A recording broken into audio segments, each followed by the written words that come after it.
Wathi memeza kuthiwa nami ngiyakhishwa kwaseqondo khona. Yahlala ukukhuluma lokho nje athi nangikhiphe phakathi. Bazabe iparallel ibobe zegijima sebeyakhola phana kucele bafika bathi phuma. Awenzeni nabathi phuma umzukusiphendula. Waseqondo impahla zakhe ucela wasehamba. Wahlala emakhaya. Amphatha kabi le ncela. Hleli lapha ngaphandle inkosi ngabe kwenze njani? Hamba kwasefika inkosi yasePhakama. Angeze ngambuza baba uMngomezulu kwakuyinkosi isikhosi singakhe. Uma ubaba ilanga noma ubaba inyanga yezulu ngangeze ngambuza ngikhumbule. Naye wayengeze ngisho. Ngiyaxolisa lapha kulo ndawo. Wahamba isifika inkosi yasePhakama. Ithi manje ifike iqalaqalaza yangambona ucela ukuthi uphi ayisibuza ucela washo naphi.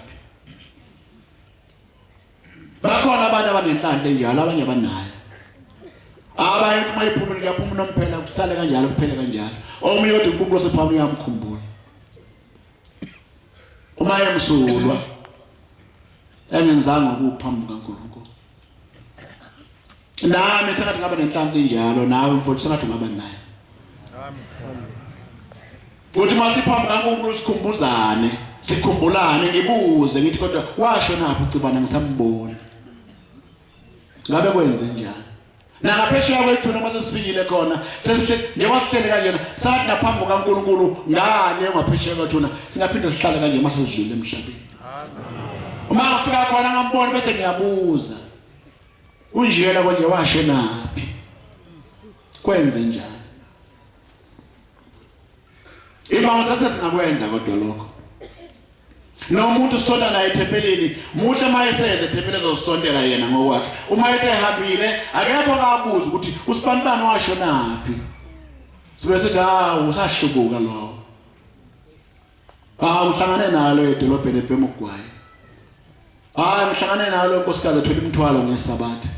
Akekho okubuza kukwenze njani konakalayo. Ulungile nje mayihambile.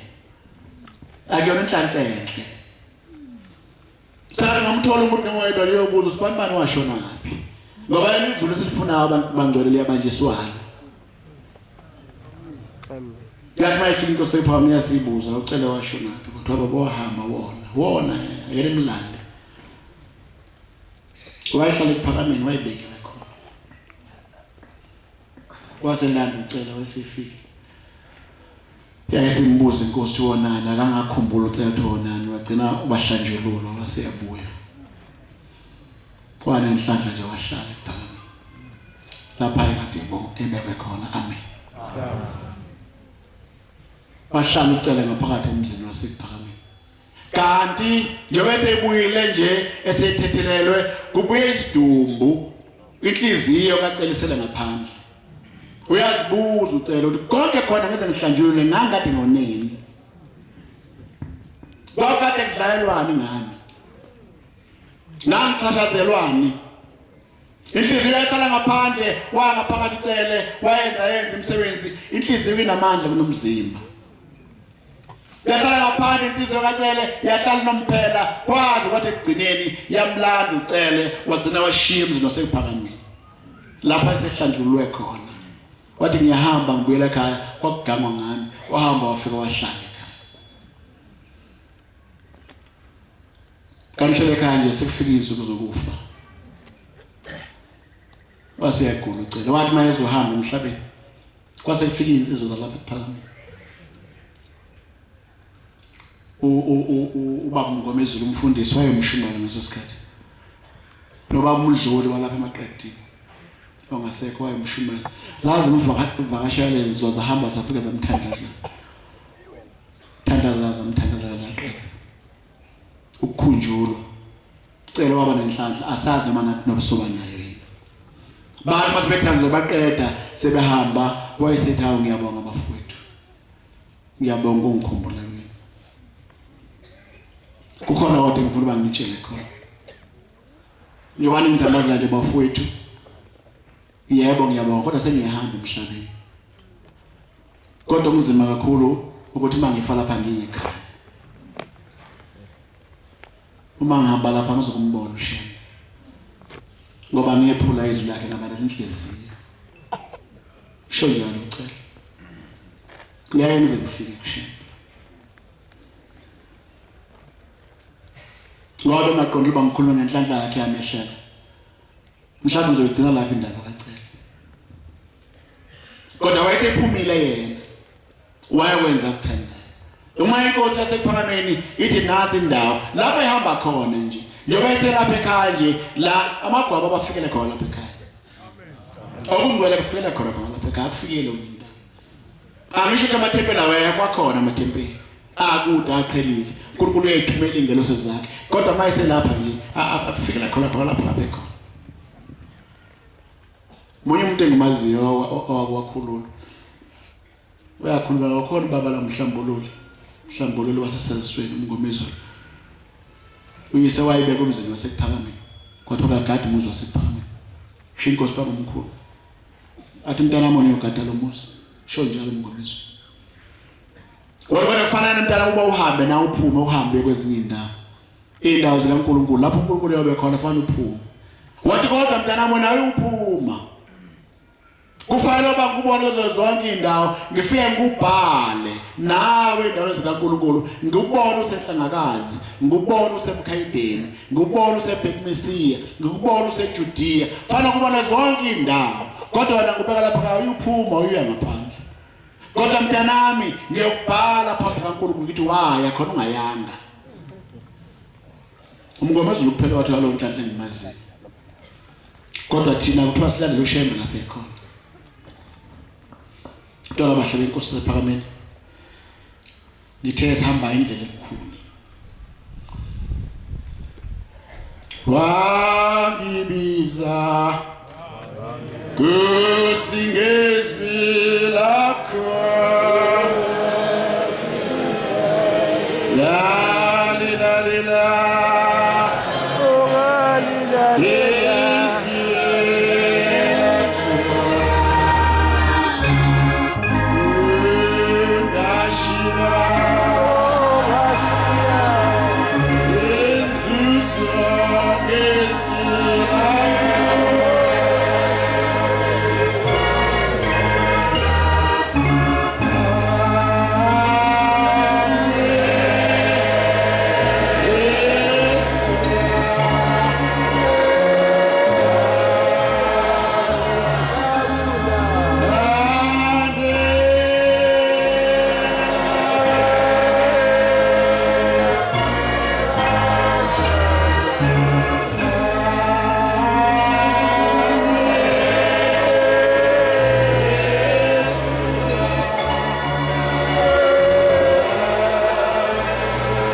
Sesizweni lakubo engazi uyiswaphi uthi ngashiya inzuzo ngezwi lakho ngahamba ngiyaphambili ngazi ukuthi ngizodlana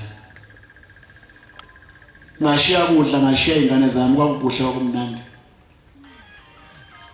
ngathi ngaphenduka manje ngaphila ngokhoti ngaqothela umbila ngathi nase ngidla umbila manje sengiphuza amanzi kwaye khona kudla kwami kodwa nami nenzuzo wangihleli kahle wayekhonjiswa indawo okufana bekuyo inkosikazi ifakaza lapha ekusasentanda sasiyamakhosikazi imahlalo sasiyofuna izingane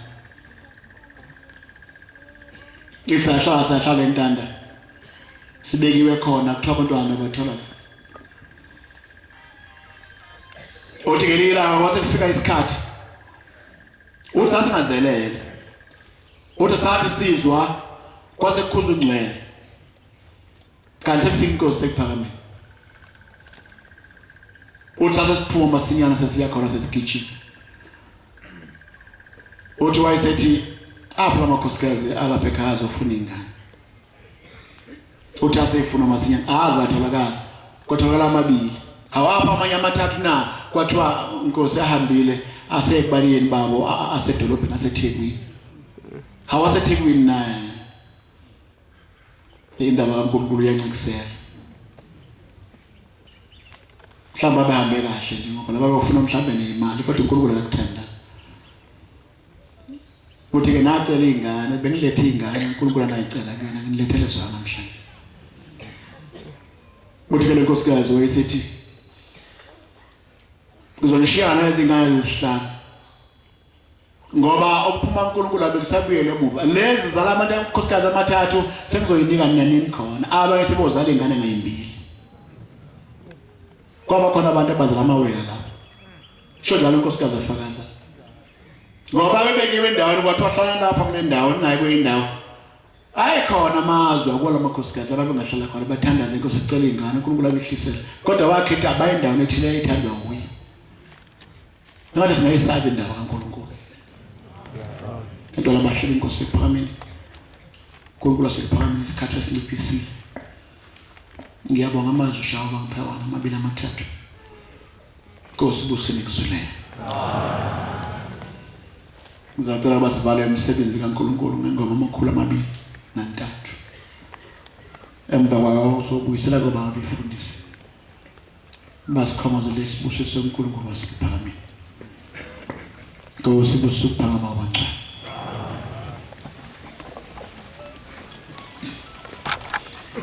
Ukama Nazareta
Ngiyabingelela abantwana benkosi enkulu yasePhakameni.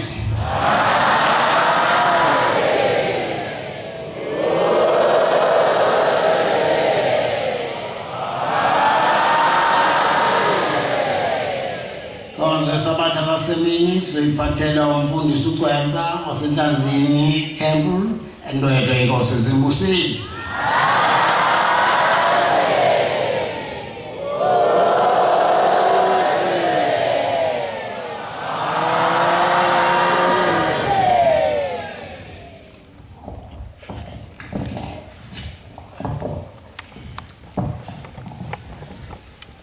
umthandazo wesabatha imini yesabatha mayibe inhle kwabangcwele isandlelo sesihlabelelo somthandazo wesabatha sihlabelelo senkumbuzo izulwane senkumbuzo uzila inkumbuzo kaNkulunkulu